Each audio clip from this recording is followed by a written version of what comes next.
Bonjour.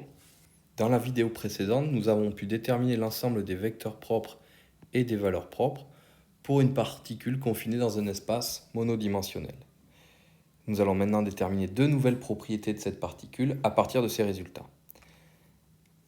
La première chose à faire sera de vérifier si l'inégalité d'Heisenberg fonctionne pour ce système. Dans cette inégalité qui est écrite ici, delta x correspond à l'incertitude sur la mesure de la position x de la particule et delta px correspond à l'incertitude sur sa quantité de mouvement selon x. À partir de la formule des incertitudes données en cours, cette inégalité se réécrit de la manière suivante et on peut voir que pour démontrer si elle est valable, il y a 4 termes à calculer: la valeur moyenne de x2, la valeur moyenne de x, la valeur moyenne de px2 et la valeur moyenne de px. Pour ces 4 valeurs moyennes, c'est toujours la même formule qui est utilisée, donc c'est la formule qui a été donnée également en cours, et qui, pour la valeur moyenne de x, se transforme de la manière suivante. Donc comme on peut le voir ici, au dénominateur, cette intégrale correspond à la condition de normalisation de la fonction et est donc égale à 1. Donc si on met cette intégrale égale à 1, voici ce que cela donne. Et une fois que l'on remplace psi n par sa valeur, par son équation exacte, voici ce que l'on obtient. Donc pour calculer cette intégrale de x fois le sinus carré de n pi l sur x, je vous donne ici cette formule d'intégrale qui n'est pas à connaître et qui vous permettra de calculer facilement cette intégrale. Une fois le calcul terminé, on obtient valeur moyenne de x est égale à L sur 2. Donc ce résultat était attendu du fait de la parité de la fonction d'onde psi de n, mais nous l'avons démontré ici par le calcul.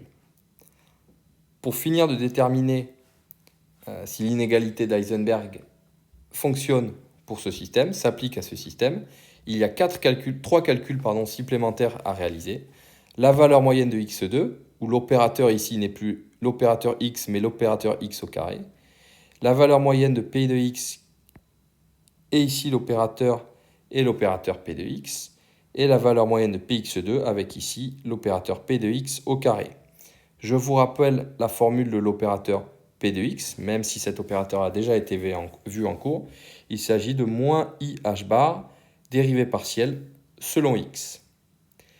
Dernier point important, pour le calcul de la valeur moyenne de x2, qui est parmi ces 3 calculs le plus difficile, vous aurez besoin de l'intégrale suivante que je vous donne, c'est-à-dire l'intégrale de a à b de x2 sinus carré de x. En faisant ces calculs, vous pourrez vérifier par vous-même que l'inégalité d'Heisenberg est bien vérifiée pour ce système. La deuxième propriété que je souhaiterais vérifier ici, c'est l'orthogonalité des vecteurs propres. Comme nous l'avons vu en cours, les vecteurs propres d'un opérateur hermitique sont orthogonaux entre eux. Donc nous pouvons vérifier ça, et donc nos fonctions propres vont être orthogonales entre elles si elles obéissent à cette intégrale. C'est-à-dire que si je prends n'importe quelle fonction psi de n et n'importe quelle fonction psi de m, c'est-à-dire avec des entiers n et m quelconques, je dois avoir cette intégrale qui est nulle. Donc je calcule cette intégrale, donc je remplace psi de n et psi de m par leurs expressions, donc j'obtiens ici ce produit de sinus. Pour pouvoir intégrer ce produit de sinus, j'utilise la formule suivante, sin A, sin B. Mon équation se transforme de la manière suivante, et je vais maintenant pouvoir obtenir, puisque j'ai une différence ici, la différence entre deux cosinus. Je sais facilement intégrer un cosinus, ça va me donner bien sûr un sinus, et voici la ligne de calcul finale que j'obtiens. Comme n et m sont des entiers quelconques, on voit que les sinus entre 0 et L vont tous être nuls. Et par conséquent, cette intégrale est égale à 0 ici pour tout entier n et m.